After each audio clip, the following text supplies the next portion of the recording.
America, a jigsaw puzzle of checkered colors and scenes, denoting many things in many places. In most regions, it means the comforts of civilization,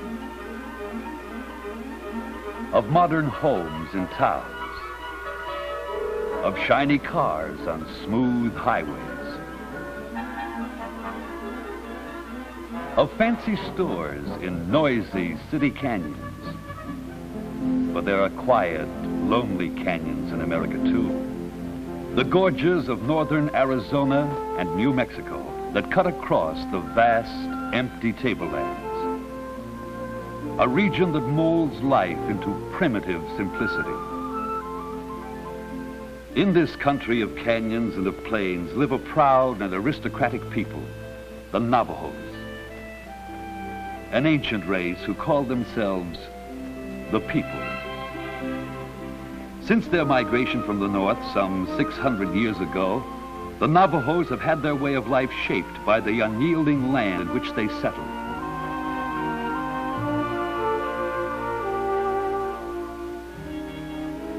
Theirs is a land not man-made, but one etched by time with wind and weather for tools. The granules of desert sand, driven by the wind, act as tiny drills against the face of cliffs. They wear away the softer layers of rock. These crevices fill with snow in the winter months. As the snow freezes, it expands and forces the rocks apart to split the crevices deeper. When the snow melts in the spring, or after summer showers later, the runoff water seeks the cracks and wears into the stone. In time, sections loosen and fall away. And through the ages, erosion carves the cliffs.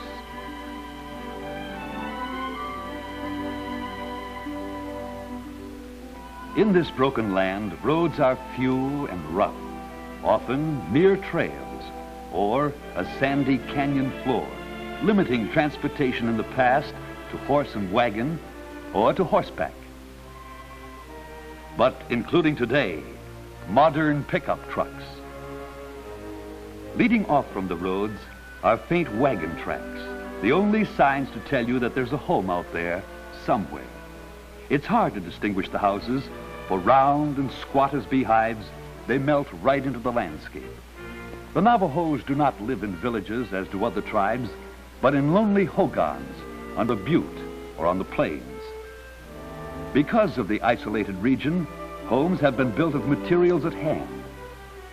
On the barren plains, the hogans are often cone-shaped, for here there are few tree trunks to serve as poles, and the supporting framework must be simple. But it can be heavily plastered with mud.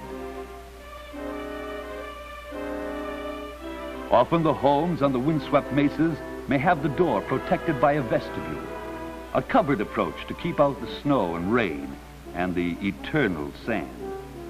This door, one of the two openings in any hogan, always faces to the east. For the Navajos are sun worshippers, and on each new day, they greet the rising sun. In scrub forests of the higher elevations, hogans are built of piñon logs, mortised together, chinked with clay between. The roof is dome-shaped, coated with mud. In the center is the second of two openings of the hogan, the smoke hole. Originally an escape for smoke from the open fire inside, today it may boast a stovepipe or two. Outlets from wood stoves used for both heating and cooking. Inside, the logs of the roof are laid one on the other to form an inverted cone. Below, clothing hangs on wooden pegs, and extras are stored in boxes or trunks.